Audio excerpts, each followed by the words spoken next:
pola comunidade, pero tamén temos que ir ao súper. Temos que comprar as cousas, temos que pagar os servidores, temos que pagar iso. E se non dan as contas, pois é unha putada. Bueno, o mundo real seguiu polo seu camiño, internet seguiu polo seu camiño, diferente, e, bueno, chegamos ao ano pasado, fai 2 anos, cando eu, xunto con varios colegas que algúns deles poden coñecer, de feito, María Yáñez estuvo aquí o ano pasado, Óscar Otero, un diseñador tipógrafo moi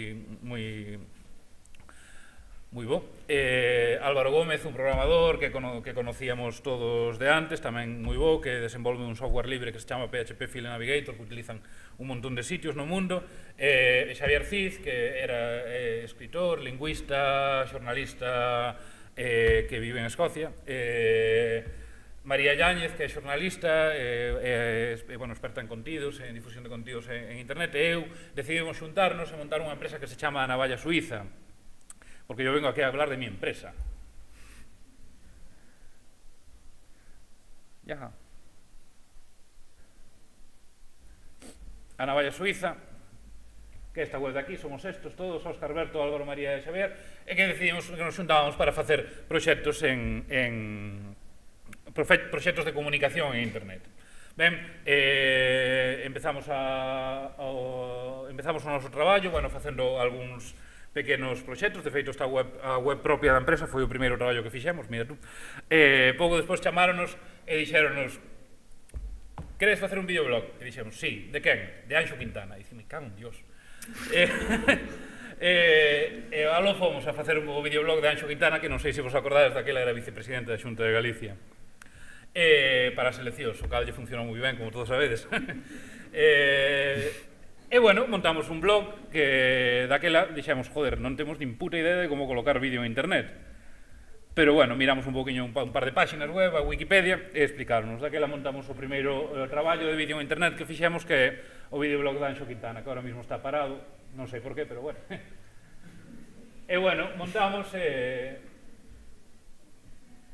este blog, donde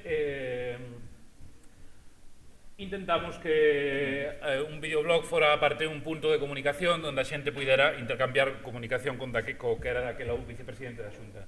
De feito, facíamos determinados actos de vez en cando donde se facían actos na xenda do vicepresidente daquela que eran actos específicos para xuntar a xente relacionada co internet co vicepresidente, co Anxo Quintana, para intercambiarse preguntas. Este, por exemplo, foi un acto que se fixo na...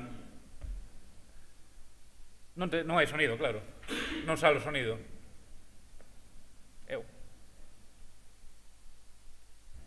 Espera, que está aquí desconectado algo.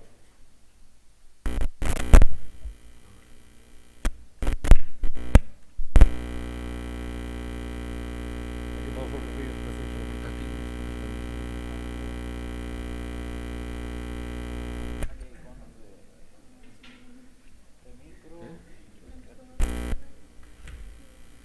Debería escoitarse. Escoitase algo? Nada, non? Si, subille o volumen ao portátil. Mira, aí. O do reloxo está apagado. Ei!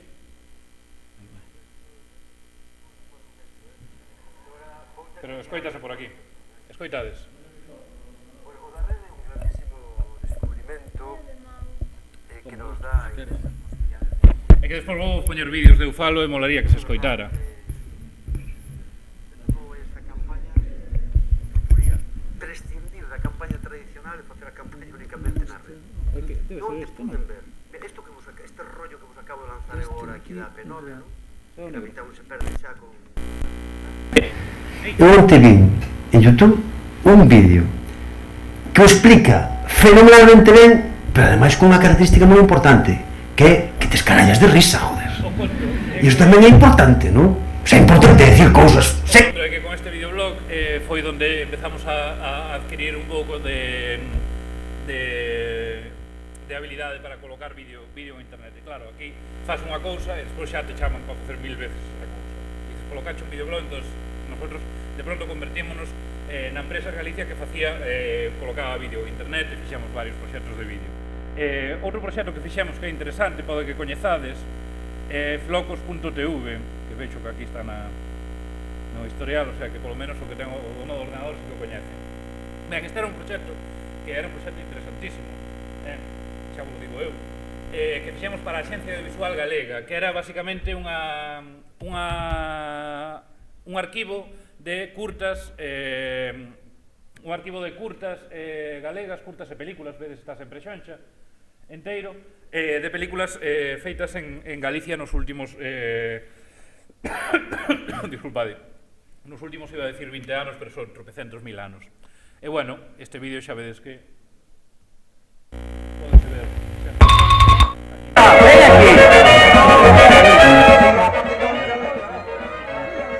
foi aí un proxecto que tamén nos que bueno, como foi un dos proxectos que sí que xa nos asentou no tema da produción de vídeo para internet, do procesado de vídeo para internet.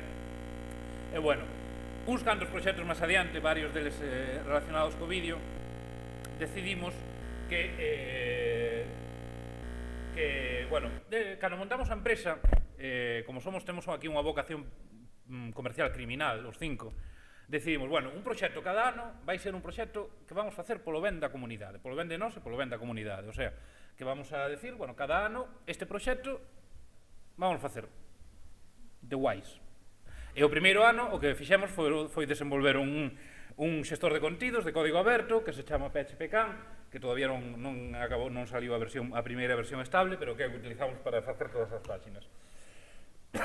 E bueno, chegou o segundo ano e dixemos, bueno, este ano temos que facer un proxecto aí que non sexa unha encarga, que non sexa un proxecto que nos dé cartos, senón que redirixamos parte da nosa forza de traballo a facer un proxecto interesante. E bueno, xusto fora o ano onde pasaron moitas cousas. Acabou o bipartito, ganou o PP, montouse unha bulla tremenda con isto do galego, e, bueno, o galego era un tema que estaba aí no candelabro. E eso, xunto con que hai un par de anos, 3 anos, María Yáñez, unha das nosas compañeiras da empresa, xunto con Mónica Ares, dirixira un documental que se chama Linguas Cruzadas, que podedes ver aquí en Flocos tamén. Por eso vos saquei Flocos, por certo. Sacaron un documental que se chama Linguas Cruzadas, que non sei se o vichedes. Bueno, é un documental sobre a lingua e os falantes, basicamente de xente nova. O contacto con eles perdese moito. Os novos valles máis salir a traballar por aí adiante que estar na tanto cando estamos no instituto como se nos atopamos por aí logo pola calle en calquera sitio. E bueno, na cidade pois hai de todo, pero máis dan castelán. Eu creo que é por darse a máis, por non sei, teño esa concepción.